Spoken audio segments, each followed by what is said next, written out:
This painting, called Chinoiserie, is a quasi-self-portrait. I transform myself into a China doll, a caricature of the Western Oriental fantasy. The background's decorative florals reference the stereotypically Chinese blue and white porcelain. The flat, one-dimensional plane isolates the figure in a decontextualized realm of reverie. A cracked facade and single crystalline tear belie perfection and composure, revealing turmoil, strain, rupture. There's a disturbingness to the unnaturally static rigidity. A forced, glossy smile is really a cage holding repressed screams.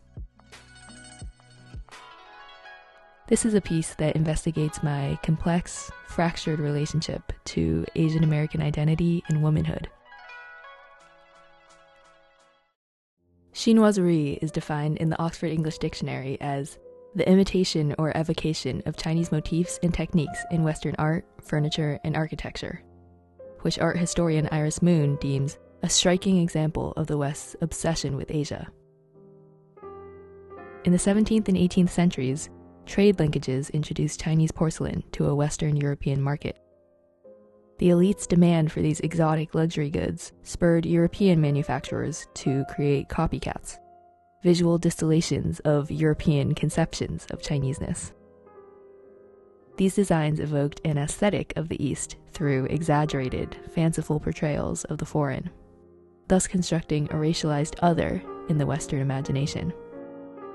Blue willow, for example, was a famous tableware pattern invented in England in the 1790s and popularized by Thomas Minton, based on imitations of Chinese landscape motifs. The design remains popular to this day. Iris Moon writes, "Objects of curiosity and repulsion, the harmful after effects of chinoiserie can be found lingering in the cultural stereotypes of the other deployed today."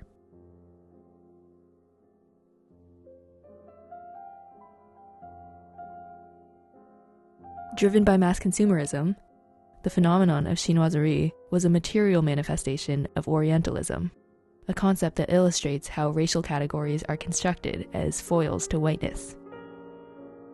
Sociologists Michael Omi and Howard Winant describe race not as a biological fact, but as a way of making up people.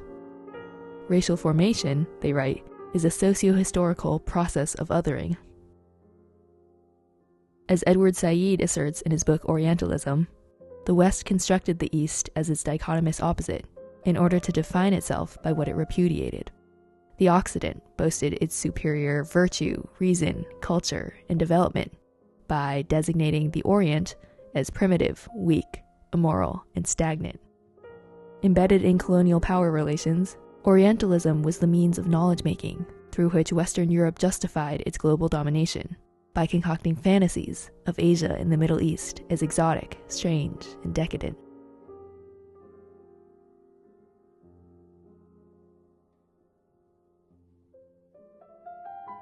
Orientalism abounds throughout the history of art, often portraying Eastern cultures as feminine, sexualized, excessive, alien.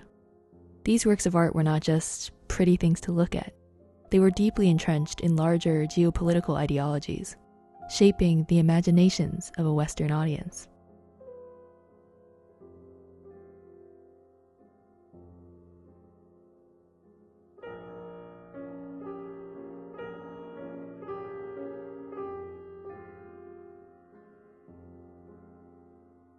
In her book Ornamentalism, Anne Enling Cheng introduces a new lens for understanding the ontology of the Asian American woman, describing how person-making itself is deeply entangled with material histories and aesthetic productions. Persons become things, but things also become persons. She examines porcelain, which, she writes, connotes both hardness and plasticity, old world beauty and new world technology, fragile daintiness and insensate coolness, a mixture of antithetical symbolic meanings that are then ascribed to, indeed, become the very stuff of Asiatic femininity. Porcelain comes to signify the Asian woman. Her actual presence isn't even necessary for her ghost to be conjured. The yellow woman, Chang contends, is neither mere flesh nor mere thing, and whose condition of objectification is often the very hope for any claims she might have to value or personhood. Chang raises the critical questions of what it means to be understood as object, and what it means to understand oneself as object.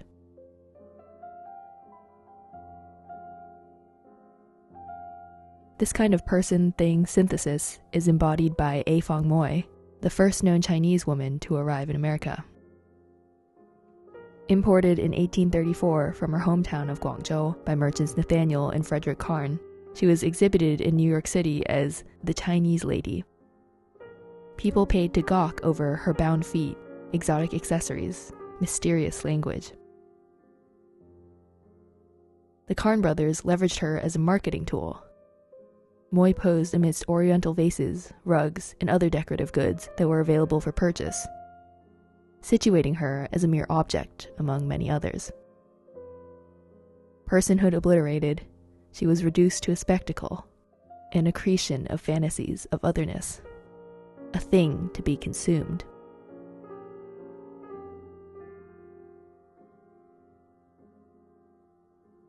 We can still see this objectification manifest today in the fetishization of Asian women in Western culture, as seen in the hackneyed media trope of the China doll, or geisha girl, or lotus blossom, which casts Asian women as fragile and submissive, as plot devices for sexual fantasies rather than individuals in their own right. Interchangeable and expendable. In Lotus Blossoms Don't Bleed, Renee Tajima observes that Asian women in film are, for the most part, passive figures who exist to serve men.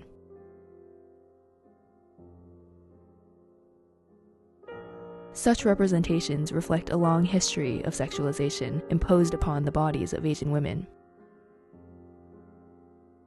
America's first restrictive federal immigration law, the Page Act of 1875, effectively barred the entry of Chinese women into the country because they were perceived as prostitutes.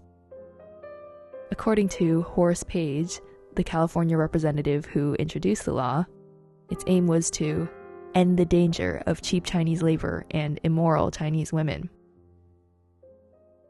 This association of Asian women with depraved promiscuity was concretized in the multiple wars the US fought in Asia during the 20th century. American troops stationed at military bases in China, Japan, the Philippines, Korea, and Vietnam were serviced by thousands of comfort women, many of whom were forced into sexual slavery through coercion or violence.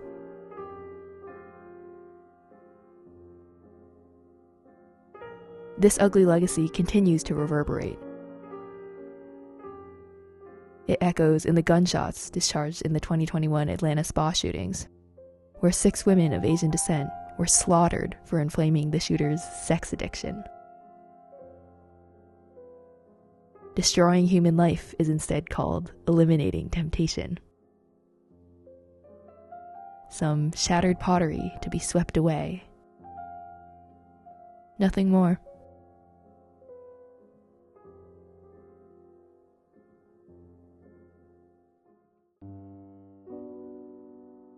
I hate to admit it, but sometimes I'm almost okay with being consumed.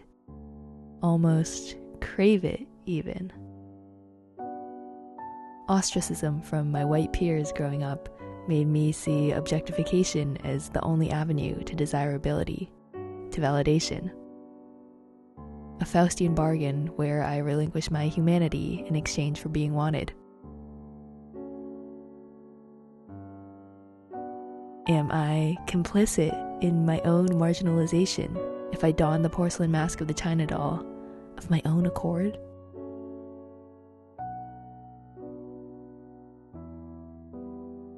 When I was younger, the rare pretty was a compliment far greater than smart. Smart almost stung. It often felt like less of a genuine appreciation of intelligence than a half-hearted default to stereotype. Perversely, being called pretty made me feel acknowledged, seen, like I was deemed to have dimensionality beyond the trope of the nerdy Asian girl. I guess I yearned to have my selfhood recognized, like the girls who drank Starbucks Frappuccinos and wore Lululemon.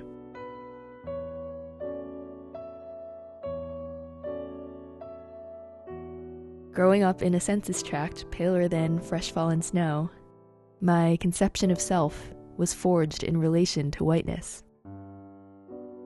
In Minor Feelings, Kathy Park Hong writes, "I've been raised and educated to please white people, and this desire to please has become ingrained into my consciousness. Even to declare that I'm writing for myself would still mean I'm writing to a part of me that wants to please white people." Appeasing a white audience has always been inseparable from my identity formation, a ceaseless method acting until performance became existence. There is no authentic Asian identity lying repressed beneath the glazed ceramic. The cracks will not liberate me. I live in rupture.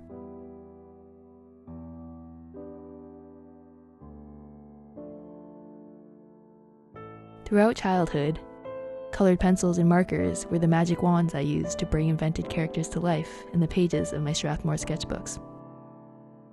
So often they would be angelic blonde girls with rosy cheeks and sparkling blue eyes. Portraits not of myself, but my aspirations.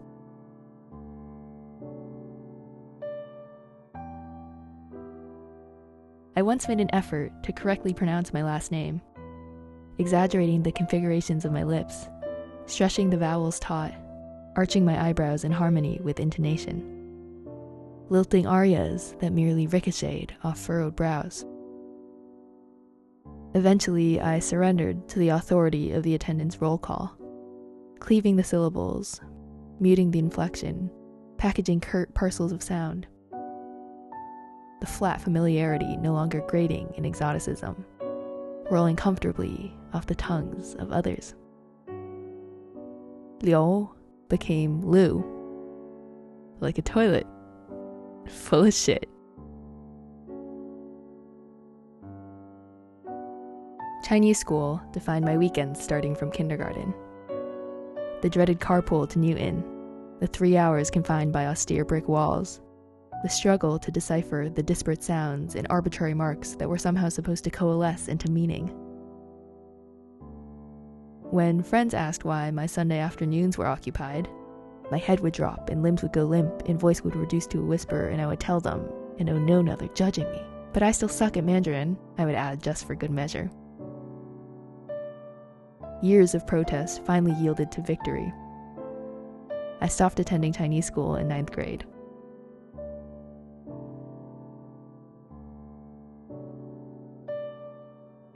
In elementary school, I was ashamed of my middle name. When people asked, a scarlet face and clumsily mumbled, "It's weird, it's Chinese," was all they would receive. Before I even understood the concept of racism, I felt it. The fear of rejection haunted me. I longed desperately for a Grace or Rose or Anne to replace my Shenling.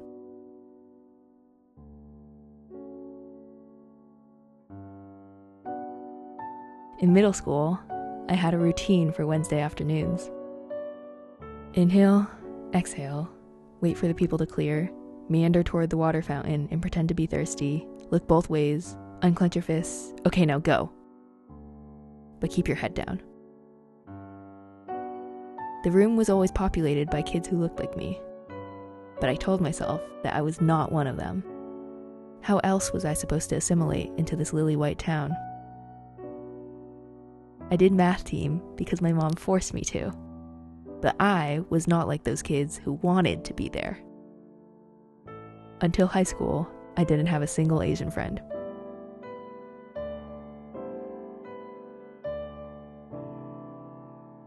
I used to be embarrassed to be Asian. Now I'm embarrassed that I was ever embarrassed. It was being asked in 5th grade if I could even see out of my eyes because they're just so small.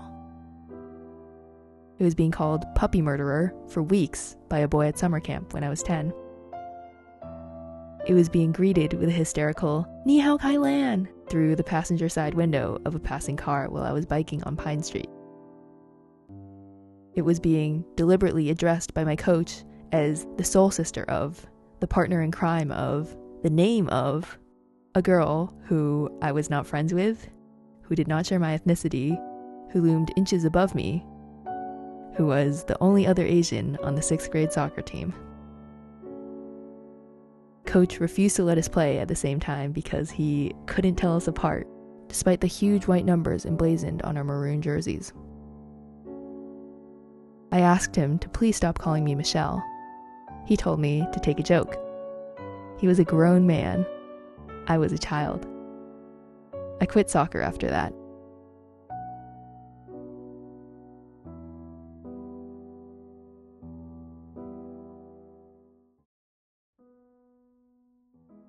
What does it mean to be Asian American?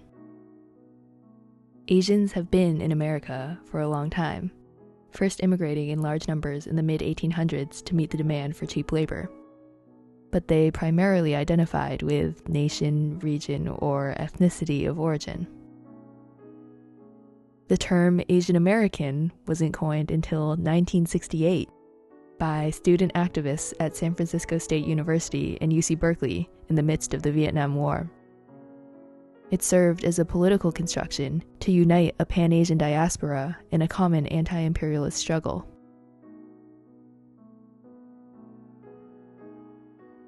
Is the concept of Asian American still useful now? On the one hand, it can build solidarity, express resistance, and articulate salient aspects of experience and identity. On the other hand, it can be reductive, homogenizing, and arbitrary. The monolithic label can swallow differences in ethnicity, language, culture, class, and histories. It can mask individuality and division. Asian Americans have the greatest wealth disparity of any racial group in the US. When people hear Asian, they often immediately think Chinese, Japanese, Korean. But what about Sri Lankan, or Cambodian, or Nepalese? The term Asian American is unstable, contextually contingent, and ever-changing. It represents some, but excludes others. Does it make sense for me to identify with it? To claim belonging in this nebulous community? To feel pride?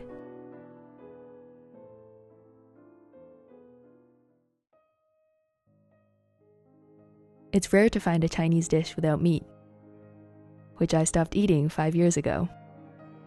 A tangible affront to my culture, my people. How dare I have the audacity? How dare I harbor such disrespect? My mom stopped cooking for me. My family stopped eating with me. I stopped using chopsticks. I don't really talk to my parents anymore. My cousins, aunts, uncles, and grandparents all live in China, distanced by vast chasms of ocean and language. I have no one to celebrate Lunar New Year with, no one to gift red envelopes, no one to tell me family histories or ancestral folklore. I often feel tethered to no roots, like the cultural heritage I received was the last whisper in a game of broken telephone. What does it mean to be Asian American? Sometimes for me, it feels like merely an agglomeration of traumas. Enduring familial abuse, weathering bigoted slights, occupying a racialized body, witnessing brutalities against people who look like me. It's like my Asian Americanness is merely the aftermath of the world's reaction to me. A consolidation of experiences of being othered. An amorphous mass of negative space.